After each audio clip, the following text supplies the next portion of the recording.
আজকে 27 বছর পর আজকে দিল্লি দখল করেছে ভারতীয় জনতা পার্টি। আপনারা উড়িষ্যা, এতদিন ধরে কোনোদিন আমরা কল্পনা করতে পারিনি, উড়িষ্যা আমরা দখল করেছি। এখন আস্তে আস্তে কোথায়? এবার বাংলা।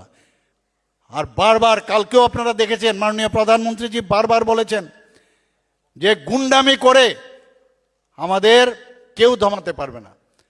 আর গুন্ডামি করে যারা যারা গুন্ডামি করেছে তাদেরকে কি করার আগামী দিন সেটা উনি সব দেখে নিয়েছেন।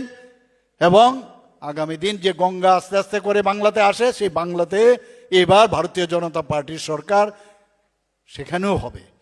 আর এই ডিসির মধ্যে তো হবেই। আমরা মাত্র 13টার মধ্যে গত বছর আমি ম্যাথামেটিক্স দিয়ে দিচ্ছি আপনাদের, আমরা 13টার মধ্যে খালি আমরা গত বছর সেখানে প্রতিদ্বন্দ্বিতা করি। 11টার মধ্যে মেইন, আর দুটো আমরা আইপিএফটির সাথে আমরা শুধু বন্ধুত্ব পূর্ণভাবে আমরা সেখানে প্রতিদ্বন্দ্বিতা করি। আমরা এই যে 13টার মধ্যে আমরা কটা পেলাম? 9টা। এখন আমাদের টোটাল 10টা, আবার 9টা হয়েছে, একজন আবার চলে গেছে, কারণ প্রলোভন দেয়।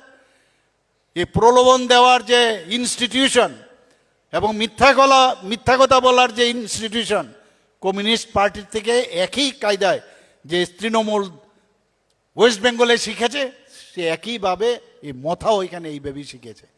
আমি ওনাদেরকে বলবো এখনো সময় আছে। মানুষ যখন আপনাদের দিকে ধাবিত হবে, আপনারা কোথায় যাবেন আপনারা কিন্তু টের পাবেন না।